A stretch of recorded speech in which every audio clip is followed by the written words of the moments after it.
All right, beloved, we got it. So I wanted to throw a metric in there. We had the camera rolling a second ago. We talk about everything here. We talk about witchcraft, socioeconomic problems, the psychosocial, physio-material experience we call the reality today, right? The cohabited reality.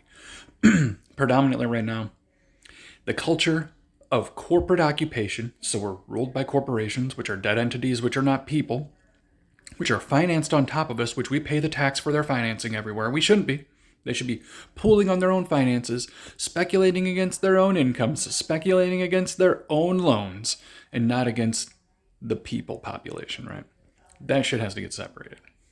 And when I hear 172,000 jobs, my mom gets a press report, right? From, I don't know why. I told her, it's like, if you can't look at that thing and make decisions with it, dump it. Because it blows your phone up. So 172,000 mini strokes, right? 172,000 fucking jobs get added, but I don't know where, right? That's my thing. 172,000 jobs get added, where over the last year and a half, I used to be a Hebrew Israelite. I used to watch all the stupid ass crap in the economy. The reality is I only believed the stupid biblical crap that they were pulling out was real because it was attached to actual socioeconomic happenings that go with the choreography of some of the scriptures, right? Some of the apocalyptic, terrible things are absolutely going to happen because the powers echo a story throughout humanity. And the same stories echo through the Zuni, the Hopi, the Vedics. It's a similar story. If you the Hellenistic concept that we live in hell and that they even knew about Hades, Neptune, Uranus, Saturn, all the way down the controllers of the realm. The planetoids control the realm. God, those are the guys, the gods, right? The key aspects are from Saturn down to the sun and moon and earth. Every one of those have an aspect. The earth even has an aspect on you. The ones we get to notice most are the ones that precession most. You're terminally locked to the earth, right? We're not meant to go under the earth or above the earth. You were born on the surface of the earth. So whatever it is, your spirit container, your spirit was really meant to be on the surface. A surface habitation, right? A planar habitation, right? The cohabited existence plane. And I know we got long-winded, right? 172,000 jobs. You want the metric on it is we don't know where they are. The report is you get it on a phone, you hear it in the news, but they don't give you a little click-on thing that shows you the sectors those 172,000 jobs were added and which companies you can reach out to make sure that you get an opportunity in them, right? So that we all can look at what value, how much money is getting added to our economy. What you don't realize is those tech sector jobs are disappearing faster than they ever have, and those hundreds of thousands of dollars of income are not coming back to your economy. And they want to tote how many jobs they bring in. Okay, we need accountability. We want to make China accountable. Quit dumping crap in, quit making stuff for every season and dumping it in American before we ask for it. Reality is China is the red dragon, guys. It's Shulong. That's their whole concept. And what rides upon it is America. It is what it is. There is some of that stuff is true. The female, right? That has China making all that stuff. America's not making all that stuff.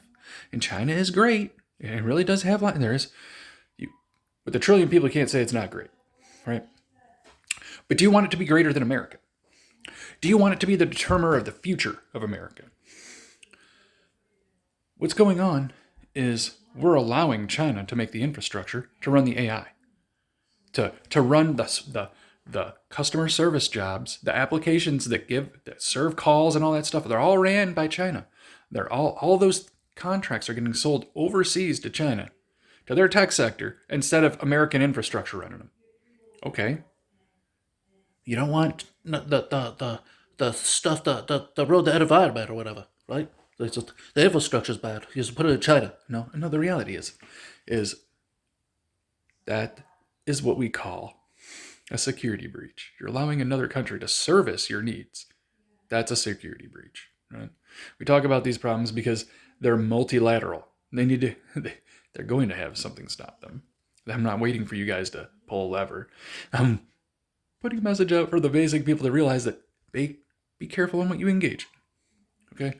Don't get sold left and right by news because the news will do whatever it wants to do. It has an agenda to push. It really has companies. Just like politicians have companies they have in their back pocket or in their back ear telling them how to vote, how to make sure the things that are going on in society are benefic for the businesses. We've been way too benefic for corporations and businesses, y'all.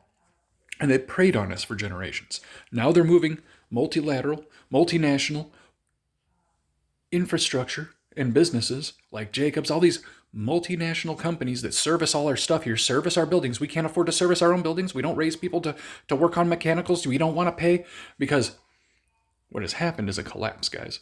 Your post-consumerism collapse. And the finance industry didn't eat its lunch. It ate all of your income and then kicked all your jobs out, right? Because it financed all that stuff. It financed your high incomes. It can't finance them anymore. They were fake. And now we have to, your children, us, we're all paying for those things that are financed, right? That M2 that keeps rolling as a national debt is debt we're getting to eat from the business sector and stuff, guys. It's not just our own debt. How does $300 and something thousand, $350,000 go to an American individual who hasn't spent or got a home loan or anything? Because businesses got to loan on your credit. You didn't get to the credit because you never made it to a credit score good enough to fucking get loaned anything. But the business who had never planned to fucking be solvent fails with your credit and you still got to pay it back. Congratulations, you're in America. That's how it works, right? Later, beloved. 172,000 jobs? Great. Love the idea. Where are the businesses that I can apply to that are bringing those jobs so I can get an opportunity in those sectors? Make it make sense. Or quit talking about it, right? Fake news. It's everywhere. Even the White House puts it out.